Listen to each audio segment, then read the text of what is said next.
Layanlah saya, Khairul Azri 19. Layanlah saya, Sat. Untuk episod kali ni, mari kita lukis mural. Mural tu apa? Mural tu adalah lukisan yang besar-besar gedamak dekat dinding tu.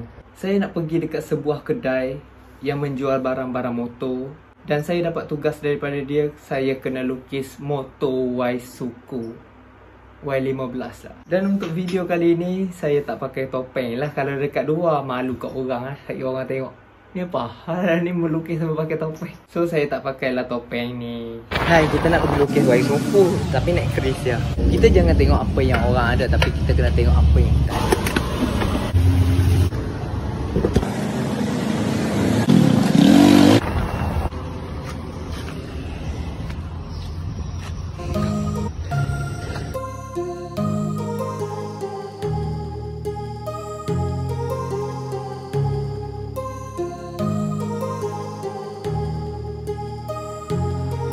My heart rages around like an ocean in my head, because there are so many things that I left unsaid.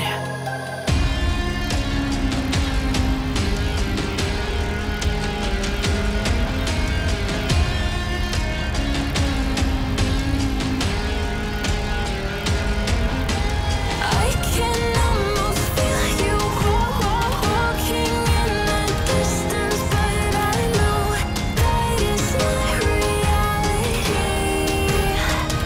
If you are echoing around inside these parallel dimensions all alone, now I'll find you in my dreams.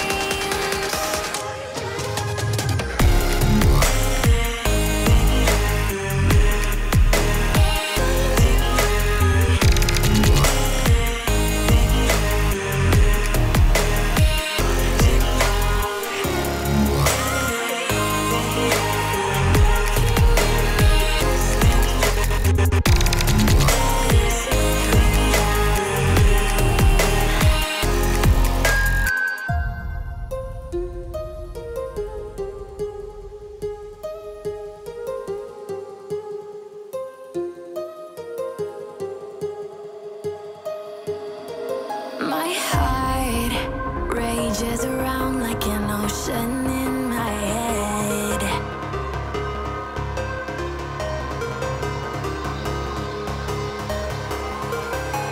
I can almost feel you walking in the distance, but I know that is not reality.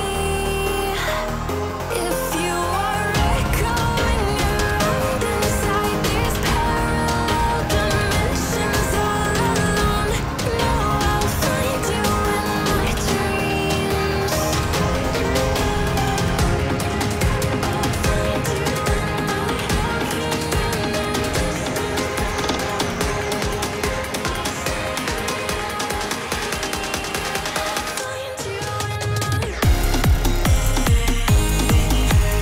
Sebenarnya itu adalah video lama saya. Sebab itulah video dia agak pecah-pecah sikit. Sebenarnya saya tak ada niat pun untuk tipu. Sorry. Saja je nak buat prank. Macam korang mesti terkejut kan. Kan mesti macam, video lama dia. Saya dah agak lah. Korang mesti akan terkejut. Sebenarnya video itu sudah berusia 5 tahun. Dan itu adalah video lama saya yang paling banyak view. Ada dalam 1000 view kot. Paling banyak lah setakat tu yang saya dapat. Dan sekarang pun masih sama ke? Entahlah. 1000 view pada masa itu, 5 tahun lepas. Sekarang 2025. Man. Yasaka ni no magatama. No, that is not reality.